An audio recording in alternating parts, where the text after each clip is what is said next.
So, how do you feel? My ankles hurt. Any words of wisdom? Nothing? No? You gonna do this again? Only because I have to. Nobody said you have to.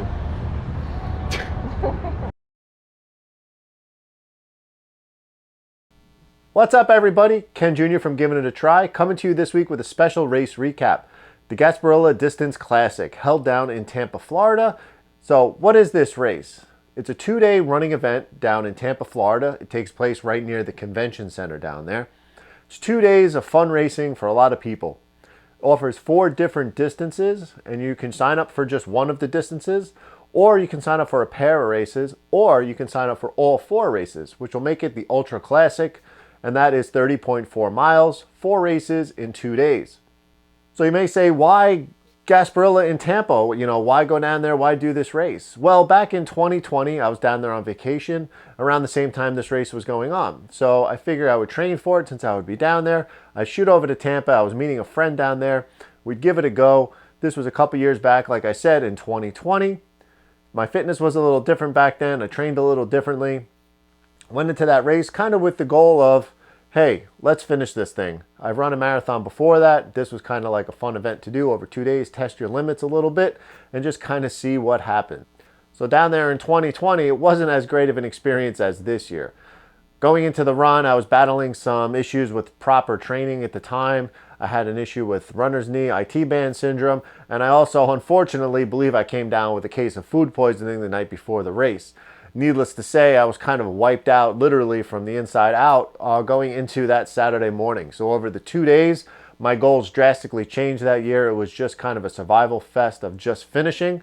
And I did get it done that year. It wasn't my best performance, but that's your number one thing, is just let's finish that race. So we did it. We got it done in 2020. Shortly after that, the COVID lockdown and whole thing came around, and racing was kind of gone off the radar that year. So that was one of the last races I had done before all that happened, and needless to say, that year I was able to kind of reset myself. It was actually probably good timing with the things that I had going on and the issues I was battling at the time physically, and was able to restructure my entire training and taking a look at how I was training as a whole and progress and actually do very well since then, since the inception of racing came back after COVID. So I had some unfinished business to do down there. Myself, if you know, you follow along, I like to repeat some races from time to time so you can have the same type of course, the same type of atmosphere, and maybe do some different type of training because you learned from the last time, and be able to just progress that you versus you mentality and just kind of progress a little bit and see what you are capable of. Maybe see how much you left on the table that day on race day, and then give it a go and see where you land. So going into this, my goal going down there was I wanted to do much better than I did in 2020. We'll get into the times and stuff in a little bit. I had some A goals, you know, I called 3 goals, an A goal, B goal, and a C goal. C goal, obviously, go down there, finish the race, feel good afterwards. B goal, I set a time of what I'd like to hit, and an A goal is, hey, if I got this time, man, would I be super excited. So that's the way, and then as the day progresses, control the controllables. I like to just be able to, you know, reanalyze as the day is going on and see which goals I'm able to hit. I also went down there with my wife. She was training for her first half marathon. She's been training the last few months for it. And Brian, which you've seen in some of the past videos, he was going down there as well. He had his own goals, but he was going to do the Ultra Classic as well, all 4 races over 2 days. He is an ultra finisher. He did his first 50K last year, and he's just the way he does things is very consistent and just very, you know, runs his own race, and that's what I love about him. He's one of the athletes I help train right now, and you know, going in just different training. So he had different training to reach his goals. I had some training to reach my goals, and of course, my wife, running her first half marathon, had her own type of training plan that I had structured for her. She is training for a half Ironman this year, so this was kind of one of those stepping stones in the journey that she needed to hit in order to feel good and confident on race day. And I'll get in and let you know how she did in a little bit. So Gasparilla, let's talk about it real quick. You're going to go down there. They offer 4 distances. Saturday morning, it's an early start, about 6:15 a.m. They're going to start you out with a 15K race. Again, you can sign up for one, all, or a pair of the races, but the 15K, 9+ miles, that's what you're going to go out and run. You finish, you get a little bit of time, depending how you finish, about an hour and a half to a max of about 2 hours, and then you go out and run a 5K around 9:15 in the morning. Finish up, enjoy the day. It was beautiful out down there in Florida. The weather was simply gorgeous. And then Sunday morning, you show up bright and early for a 6 a.m. start for the 13.1 half marathon. And then after that, again, you get your little bit of a break, hour and a half to 2 hours, depending on your finish time. And then you go into an 8K race, about a 5 miler, just shy of 5 miles after that. And usually, I remember from last time, it's run out on the same course, so you start seeing the same things over and over again. That 5 miler kind of sneaks up on you because you're used to a quick 5K after that one run on Saturday, but this is a little longer, and you're now doing it after a half marathon, so it is a bit of a grind when you're doing all 4 of those races to kind of tough it out and finish it up. So let's talk travel and accommodations, how we got down there. We jumped on a plane. We flew out on Thursday. We actually were flying on the same plane as a few people that were going down there to watch their daughter race, so we were able to meet up with them, jumped on the same plane, got down there, rented a car, stayed pretty local to the airport. We found an Airbnb on there. That's kind of what I like to do with races. You get your own kitchen, your own bedrooms, multiple bedrooms. You can stay with people, and then you kind of get to flash and see what kind of some amenities are in there.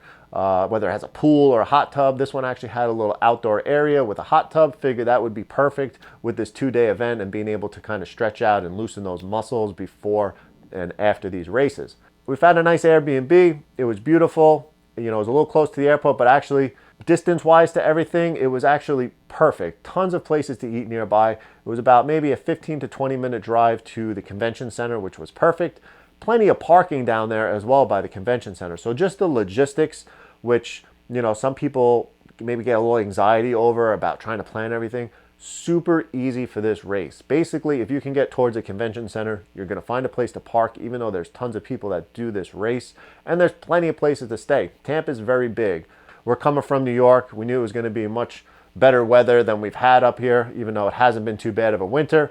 But we went down there. Weather was, you're looking at about 60 to 65 on the 2 mornings, going up into the mid-80s during the day. But the good part is we were done by about 10:30 each day. So just before it started to really start to get warm out, you were basically done and can enjoy your day. Thursday, we just wanted to shake our legs out a little bit. So after we got down there, we went down to a park nearby near the water. And we found it on the map. It was literally about 5 to 10 minutes from where we were staying. Did a little shakeout run, just 2 miles to open the legs a little bit, do a little stretch, get some sunlight just to see how warm it is in the middle of the day. And it was just a little gem of a hidden spot there. You were able to walk out in the water. You can rent paddle boards if you wanted. Just a different world down there. Just very nice all year round. Winter up here is so gray. Everything's just dead and dying. You go down there, everything's alive. The sun's out. It's warm. Getting that vitamin D. So we just wanted to stay outside for a little while. Just get that fresh air. Again, it was a beautiful place down there. Just being able to get out there, run in shorts and a tank top again, which we haven't been able to do up here in quite a few months, was just beautiful. So a little shakeout run, everything went smooth, and just rested and fueled and kept ourselves loose for race day. Expo, pretty large. It's at the convention center. Plenty of room, and again, plenty of parking. You go in, everything's laid out. Typical, has all the vendors, has some merchandise, some run stuff, whatever you need.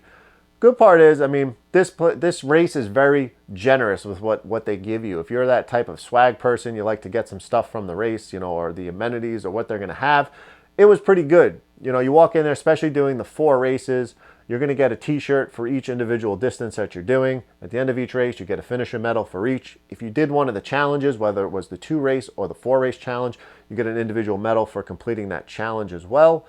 After each race as well, when you finish and go across the finish line, they give you a nice wet, cold towel that is actually kind of the same design as the shirt. So you get a towel for each individual race. So you get to leave with that. And forget about it. If you start winning awards at the end, you get to bring mugs home and they mail you awards and all this other stuff.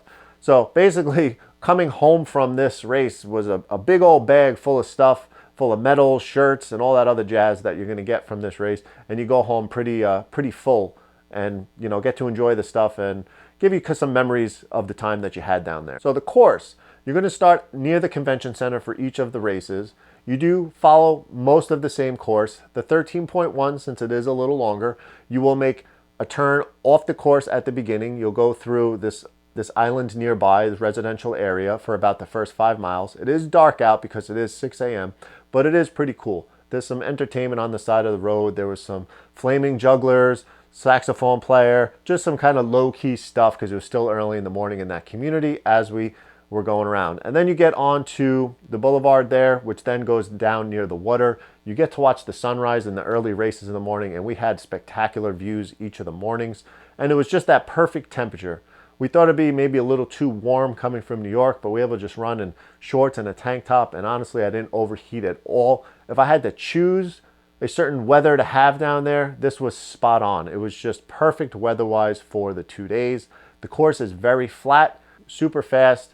If you have good weather and it's not overheating, you're probably set up to have a pretty good race if you just signed up for one of them, or you're going to have a good challenge if you're doing multiple distances. So Saturday was just Brian and I going out to do that 15K and then the 5K race. I had some goals in mind that I wanted to hit. Brian went out, stayed very consistent throughout. He basically was holding the same pace for both races. He hit it perfect. His goal was to survive, the first day, feel well, and then go into the second day and then just, get through it without actually trying to, tail off towards the end or struggle a little bit. So Saturday, we did it. We got done early, went out, were able to relax, go out for an early evening dinner, and just chill. Had the hot tub at the Airbnb, was able to stretch out, was able to relax, and then was just able to try and go to bed a little early because we had to be up super early for that 6 a.m. start on Sunday. But again, very easy to zip right in there, park in one of the parking garages, walk to the convention center, drop a bag, which you can leave there between the two races. You can have, any type of bag that you bring. They'll mark it for you, tag it. You will get a little bit of time to go get it in between the races or after the race if you're just doing one of the races. All right, so let's talk goals here for myself. 2020 versus what we went through and got done last weekend. So 2020, again, I was going through some issues. It was a rough Saturday morning. We went out there. I got it done. I really tried to hold up and be conservative that first race on Saturday because, man, I didn't know what to expect over the four races. It was just kind of survival mode. So overall, over the 30.4 miles in 2020, I completed the entire challenge in 4 hours, 45 minutes, and 18 seconds. That averaged out to a 9:34 pace over the 4 races. I did the 15K, which is 9.3 miles, an hour 23. Not terrible. It was, for what was going on at the time for myself, I was kind of satisfied with that. Got through it and didn't fall off too much towards the end. I knew, based off of some past performances over the couple years, I had a lot left on the table. So again, different goals. C goal was to go there, finish it, have fun, feel good afterwards. My B goal was, hey, if I can get as close to 4 hours, shaving 45 minutes off would be an outstanding goal. So as close as I can get down to that 4-hour mark would be great. If I can go below 4 hours, that was my A goal. If things were progressing well over the first couple races and that was attainable going into day 2, that would be the goal starting off on Sunday.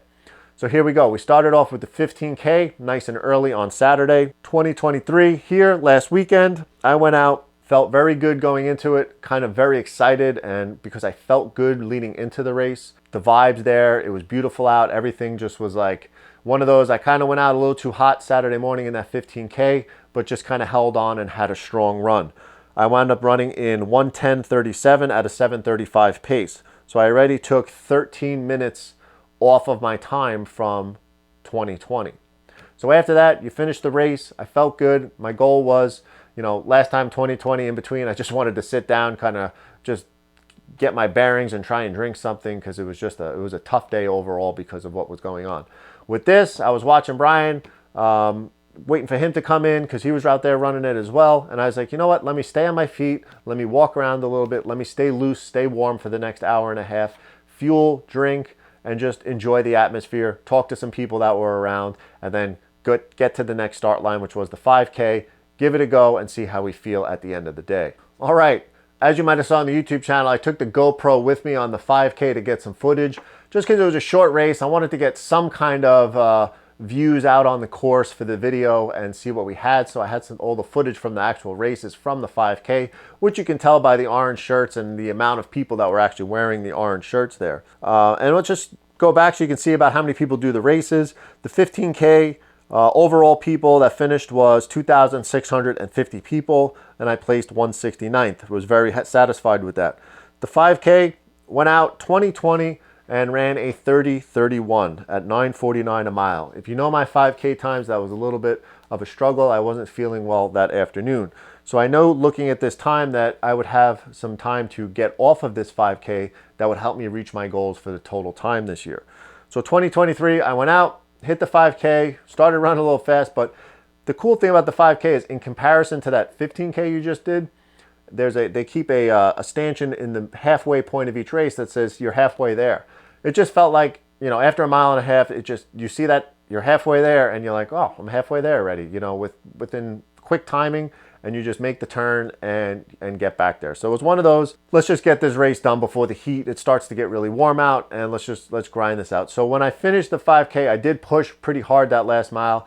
I kind of felt it in my legs. I was kind of getting into that anaerobic capacity with my running, and kind of knew I was maybe tearing into a little bit of the muscle there in the final push.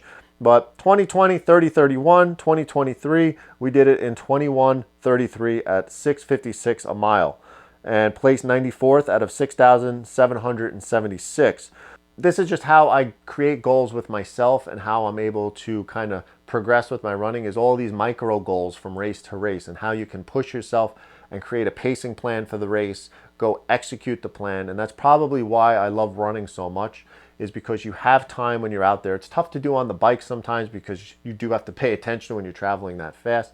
But when you're on your feet and you're on the run, you're mid-mile, I'm reanalyzing all the numbers and creating new goals there. Like the 5K, I went out a little faster than I may have wanted for that run, but I knew by mile two's end that I had clocked 2 miles under 7 minutes a mile. So that was the new micro goal for that race, was finish mile 3 just under 7 minutes a mile, and then finish the race averaging under 7 minutes a mile.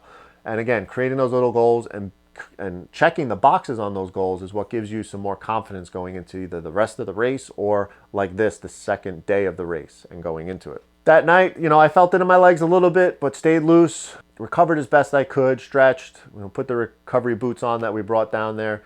And Brian finished great that day. Both races, super consistent. He felt good. Again, a little sore, like natural going into the second day. But it's pretty good to do it right away the next morning, because I know for myself, I'm more of a post 24-hour soreness after an event like that. So it's kind of riding the wave before your soreness sets in by starting the next day. So bright and early the next morning, and this is when my wife jumps on board with us. She came down because she was running the 6 a.m. race, her first 13.1. She was we paced set a goal out where, this is her first 13.1, couple different goals. 1, finish and not feel terrible. 2, awesome goal would be to go sub 2:30 at her first half marathon.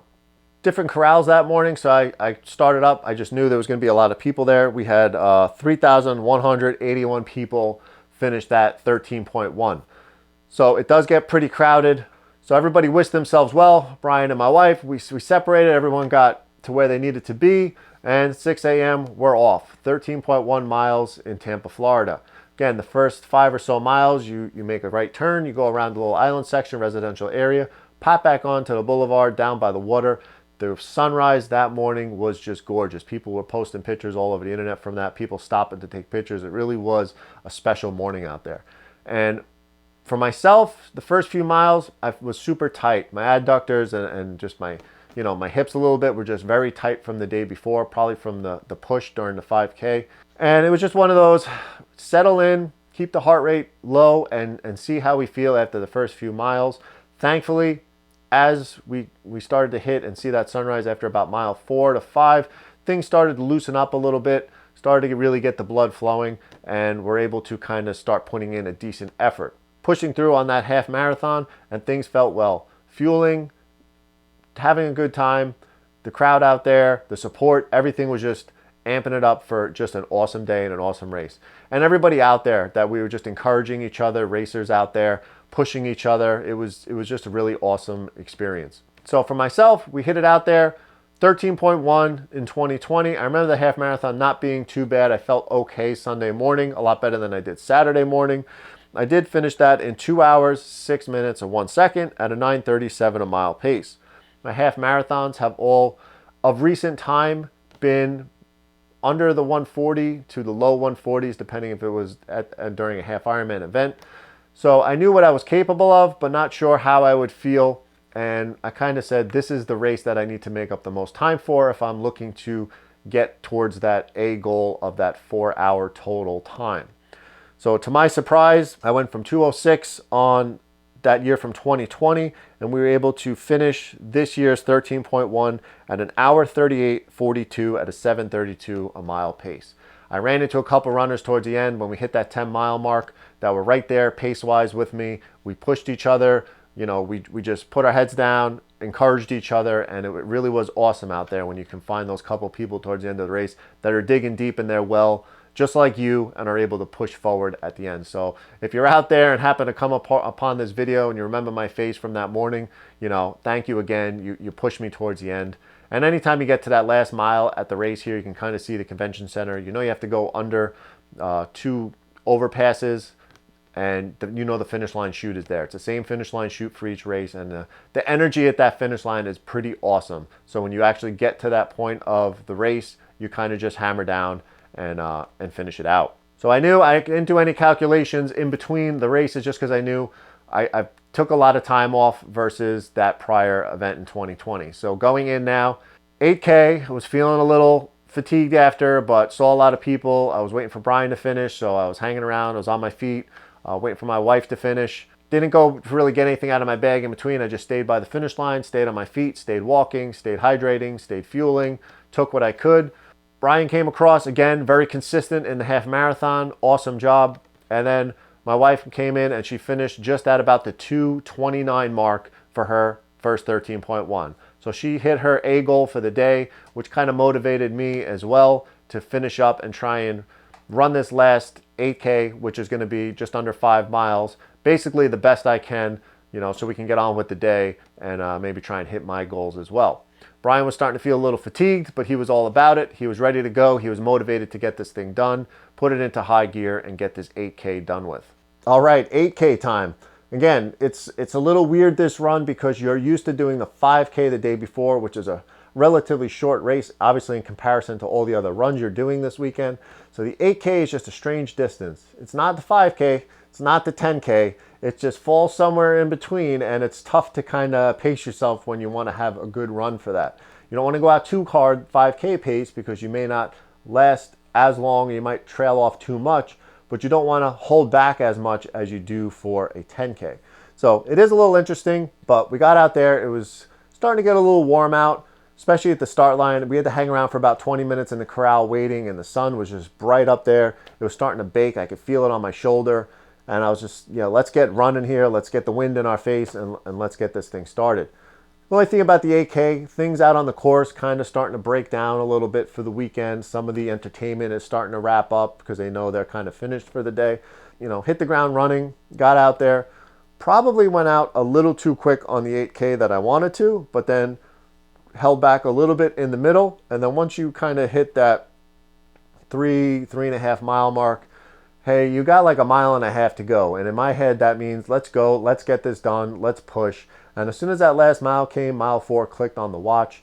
I just kind of looked at a couple people that were around me at the time and just gave them the nod and said, let's get this thing done. You can tell who was doing the classic or the 4 races because you get a specific bib. You'll get one color. That means you're doing all 4 races. So you can tell who the people are out there that are on that 4th race, and they could be, really digging at the bottom of that barrel themselves. So those are the people that I was looking for, trying to encourage them into finishing this thing up pretty strong. And there was a couple strong people out there, a couple people really throwing in a good effort towards the end and just making it happen. I knew I crushed the goal that I was looking for specifically for the 8K. When I looked back at 2020, time before the race, I had done that 4.97 miles in 45:38.911 pace. That would be the race, even if I ran pretty good, would be the least amount of time that I could make up. But I ran it very well last weekend, wound up doing 34:25, and again, a sub 7. We did 6:55 a mile, which was almost on par with what the 5K pace was. So I was kind of able to hold that 5K, and I just knew, like, hey, You're done after this. You're going to have a bunch of rest days. You're going to be able to enjoy the rest of the day. You're flying back out tomorrow. Just lay it all out there. It's okay if you smash yourself a little bit because you're going to have plenty of recovery time. This is what you worked for. This is why you were stacking runs in the past couple weeks. And let's just get it done, get after it, and just see where the chips fall afterwards. So I crossed, felt great, as great as I could be, I guess. Great to be done with the event, and just was happy. All good. Waited for Brian to come through. Again, he finished super consistent. I believe his total pace for the entire challenge fell just under 10 minutes a mile, and he was kind of even keel amongst all 4 races. I went to find my wife, who was trying to recover on the sidewalk somewhere. She was a little banged up, but I remember my first half marathon. That's, things I'll never forget, and how trashed I was after it. So just kind of encouraging her on that. Like, this is normal to kind of feel a little banged up afterwards. This is something you've never done before. This is something that's new to you, new to your body and your mind. So you're going to be a little trashed. I didn't really know where I fell overall. I knew I obviously took a lot of time off total from my 2020 go that I had at this event. But now that we were done, I said, I had some time. Let me start figuring out where I landed, how I did overall, and how I finished up. On that 8K, well, for the 13.1, again, 3,181 people did it. I finished 199 out of the overall. And on the 8K, we had 1,032 people finish the race, and I was able to cross number 41. So that just gives me an idea of how well the field was that day, or how well people performed overall, and kind of judge where I was overall. But again, my main goal is me versus me, my times versus my times, and just see what I'm capable of. Once I tallied it all up, they gave you the next day the total time for the challenges on there, so you can see how you did overall. And challenge-wise, in 2020, for all 4 races, total time, like I said earlier, was 4 hours, 45 minutes, and 18 seconds. Again, super A goal. If I could break 4 hours, I was going to be super stoked, super motivated, and just one of those putting cookie in the cookie jar for this year, something you can dig back on when you're having a hard day or a hard race, and go back and say, yeah, I remember when I did that. I did hard things, and I got it done. This year, total, we did beat the 4-hour mark, and we actually did it in 3 hours, 45 minutes, and 18 seconds. Exactly to the second, 1 hour faster than I did in 2020. Definitely think I took as much as I could on this off for where I'm at right now. I would say I was probably pushed about 95% of what I was capable of that day. Again, you always like to stay just a little bit back so you're not hurting yourself and you're not pushing too far or fatiguing yourself too hard for the entire year. But super awesome. Brian hit his goal. I hit my goal. My wife hit her goal. There was a couple other friends down there that raced as well that hit their goals. So congratulations to all of you. Now, the inevitable question, which I like to do in these videos, is, Gasparilla 2023, check mark. Would you go back? Would you do it again? Honestly, the race itself is awesome. I encourage anybody that's looking to do this challenge to go down there and do it. Give it your go. But as far as myself, the challenge as a whole, I think I'm good. I think I came, I saw, I conquered, I did what I needed to do down there and prove to myself that I can have a good performance for myself down there. And that's not to say that I wouldn't go down there again and maybe just do the half marathon or maybe one of the 2 race challenges if I were to go back down there. But it is definitely something on my list to go back down there for as an early season race, to just kind of get out of New York, get down there, get some sun, go have a good race, and enjoy myself down there. And you'll also be able to enjoy yourself a little more because you don't have to run 30 plus miles over the course of 2 days. So for the entire distance classic, I wouldn't probably sign up for it again, although I've said that about races before and have done them again.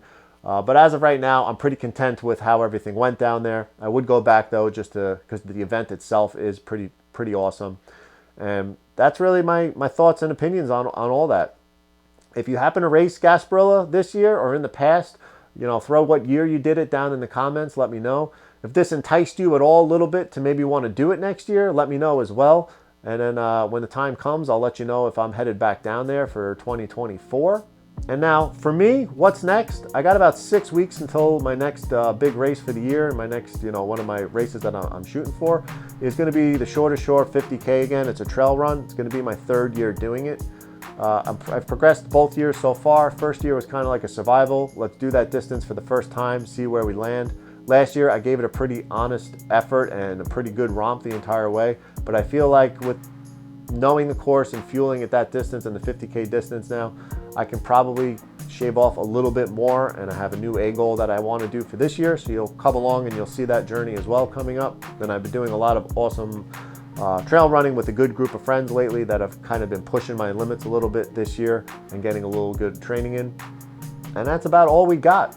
If there's anything you want to talk about or comments, leave them down below. Let me know your experiences with Gasparilla in the past, or if you have any other questions about the event. And thanks for tuning in. Again, stay safe, stay healthy, balance that life 1 mile at a time, and we'll see you on the next one. I don't really like to wear sunglasses under my visor. I feel like we should have did some runs in the heat. In the heat? Like fucking heater on or something.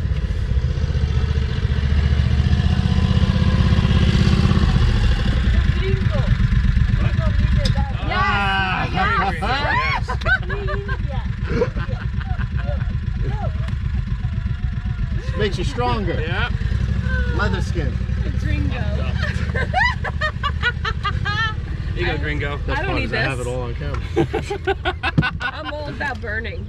Oh, I don't want to burn. Ryan was just told he doesn't need sunscreen. No, but that he does need sunscreen. Does need sunscreen because I am a gringo. Because he's a gringo.